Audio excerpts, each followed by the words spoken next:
And really, it's just an adjustment of position as well as strength. So right now we're at winds of 70 miles an hour with Helene. Got to get to 74 right there on that edge. So it is very likely today, conservatively through today, but maybe more aggressively, even the 11 o'clock update, that we'll have a hurricane. So we'll watch that very carefully. Either way, still forecast to become a major hurricane before landfall somewhere along the Big Bend, Appalachia Bay as we get. Okay.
We are here to take a close look at Helene and the 8 a.m. advisory. Helene is still a tropical storm as it passes by just to the east of Cancun, but it is a very strong tropical storm with sustained winds of 70 miles an hour, so it will shortly become a hurricane. And the cone takes it to the north into the Gulf of Mexico, and it will continue to strengthen, unfortunately. We will have a Category 2 hurricane likely overnight tonight into Thursday morning, and then by Thursday afternoon, it is expected to become a major Category 3 hurricane with sustained winds of 120 miles an hour. And from there, it will take aim at the Gulf Coast of Florida. Now, the center of the storm could be anywhere from Panama City over to Perry. Right now, Tallahassee in the middle of that cone. But again, that's the center of the storm passing to the west of us. But we know that those impacts will be well beyond the center of that storm. So when we take a look at the cone itself, you can see how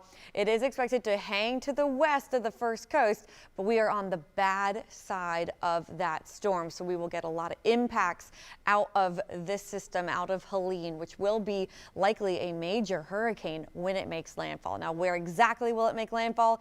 We'll know more as the storm continues to organize and moves into the Gulf. But right now, models again show you anywhere mainly from the Apalachicola and Tallahassee area, some of them leaning to the east, closer over towards, say, Valdosta and Live Oak. And again, we will get the rain and the wind impacts from this storm. Quick look at wave heights. You can see down here in the Caribbean, 13 feet when it comes to those waves. It's not as rough over portions of the Gulf Coast and the Atlantic coast of Florida yet, but we will watch these seas increase out over the Gulf. What about rainfall totals? Well, you can see the swath of rain, 10 inches and even more than that in localized amounts for places up where that center of the storm is going to be. So again, near Apalachicola, and then even continuing up towards the Atlanta area. But for us, for the first coast, I think most places will receive over at least 1.5 inches, anywhere from 2 inches to higher amounts, 4 inches, localized amounts up to 6 or even 8 inches of rain. And you get more rain the further west you go. So places like Lake City and up towards Waycross, we'll be watching for more rain, more localized flooding threat there. Because although we have been dry for the past several days, unfortunately our grounds are still saturated when we had the 2 weeks of consistent rain. So our grounds still holding a lot of water and won't be able to drain as quickly as normal. What about the wind field? Well, if you look at the yellow here, this is tropical storm force winds, and then it gets to hurricane force winds there in the middle, in the center. So the wind field for Helene shows us that by Thursday morning, places like Key West to Fort Myers to the Tampa Bay area tomorrow morning could be feeling tropical storm force winds. And then as we head into Thursday afternoon and Thursday night, those winds start to pick up over us, over the Jacksonville area through Waycross. And the stronger winds, of course, at landfall, again, somewhere on the Gulf Coast of Florida. But we will continue to experience tropical storm force winds at least through Thursday afternoon and Thursday night into Friday morning. So a closer look at our local wind speeds. Winds will start to pick up, especially by Thursday afternoon. We're talking gusts up to around 30 miles an hour. They only increase from there. Thursday evening, gusts around 40 miles an hour, and then they could be 50 to 60 mile an hour wind gusts, not sustained, but those gusts overnight Thursday night into early Friday morning. Then as we head into our Friday afternoon, we start to see the winds drop back a bit as Helene surges to the north. We'll still be gusty out there though through our Friday afternoon, Friday evening, finally starting to see those winds dip back a bit. Hey, new as of the 8 a.m. advisory, everyone is under a tropical storm warning on the first coast. So originally, earlier this morning, southeast Georgia, you were only in a tropical storm watch, and that has now been upgraded to a tropical storm warning. So let's talk about these impacts locally. The biggest takeaways is that it's going to be worse towards I-75. So that's what we're watching places like Lake City, and then up towards Waycross as well, our western areas. Jacksonville, your wind gusts anywhere from 40 to 60 miles an hour, but they will be strong stronger over in the Lake City area. You will have hurricane force gusts 75+ miles an hour. As for your rainfall, anywhere from 2 to 5 inches generically speaking, but we could have locally higher amounts, especially again out towards the I-75 corridor, and that will lead to some flooding, some street flooding, the collection of water in these low-lying areas. If you have a yard that's been flooded before from the previous amount of rainfall that we had, you could start to see it collect there again. A lot of these impacts are going to happen in the overnight hours. So keep that in mind while you're sleeping. Make sure that you keep your sound on and you keep your devices charged so you can get alerts if you need them. So let's break it down county by county impacts. Glenn, Camden, and Nassau County. Thursday will be your worst 12 hours between 6 p.m. and 6 a.m. You could have gusts to 60 miles an hour, and for coastal areas, a surge of 2 to 4 feet. So then if we move over to Clay and Putnam, your worst 12 hours are from 2 p.m. to 2 a.m. Gusts to 60 miles an hour and isolated tornadoes possible. Also, that isolated tornado risk all across our area. So that does include those coastal Camden, Glenn, and Nassau counties too. Then for St. John's and Flagler, your worst is 3 p.m. to 3 a.m. Gusts to 60 miles an hour and isolated tornadoes possible. For Duval County, your wettest is going to be from 6 a.m. to 6 p.m. That's when we're going to get the most amount of rain, and your windiest from 5 p.m. to 5 a.m. Gusts to 60 miles an hour and isolated tornadoes. For Ware, Charlton, Brantley, and Pierce counties, 11 p.m. to 5 a.m. Gusts up to 75 miles an hour possible, and some tornadoes are also possible. For Baker, Union, Bradford, and Columbia, 6 p.m. to midnight. And so you could have gusts of 75 miles an hour or stronger, and that does mean that you could have some flying debris, very dangerous impacts there. Some tornadoes. Be prepared for some power outages. With the rain and the wind, I do expect trees to go down in these counties, and I do expect power outages. So please be charging your devices now, be getting ready, have your non-perishables on hand, be stocked up on your medicine as well. Get your hurricane kit ready for this. So again, Baker, Union, Bradford, and Columbia, you could have gusts at or above 75 miles an hour, some tornadoes, and do expect some power outages. For our marine waters, the worst is going to be through the night on Thursday. Winds out of the east-southeast 25 to 55 miles an hour, and seas could perhaps get up to around 15 feet. So again, not a good time to be out on the water, obviously. If you are a commercial fisherman, anything like that, you know the drill here, but again, just be careful if you have to get on the water. Obviously not recommended. We also will be watching for storm surge. And speaking of rising water, so with the storm surge along some coastal areas, again, nothing too significant, but we will watch for at most a surge maybe of 4 feet. Now, St. John's River, we are expecting you to also get some flooding again. So you're still under this coastal flood advisory that we've had. We could get some flooding at times of high tide along the St. John's River basin. Quick check of our radar right now. We are dry. We've been watching this rain out to the east of southeast Georgia counties, but right now we are dry. Something not good. Already getting rain over near the Apalachicola area, where again, this is where we're expecting some of the worst of the storm of Helene to hit and impact. So it's not a good thing that they're already getting some rain right there. Quick look at your 7-day forecast. Again, Thursday into Friday morning. That is a First Coast News weather impact alert day due to the strong winds that we could see, the possibility of some spin-up tornadoes, and again, the flooding as well. Now, with the rain that we see, we could get some collection of rain on and the collection of water on our roadways and in parks as well. We'll also watch for the river to rise, the St. John's River rising at times of high tide. Beyond this, we have our temperatures are going to stay in the 70s. About a 40% coverage of rain through the weekend and into early next week. But for now, today, not too bad. High near 86 degrees, 40% coverage of rain. Today is the day to prepare if you need to do so. Make sure that the storm drains are cleaned out. Make sure you are charging your devices and you have your hurricane kit packed and ready to go, because we are expecting some power outages across the area Thursday into Friday morning. So be prepared for power outages, strong gusty winds, and a bit of localized flooding from heavy rain. We'll keep you updated.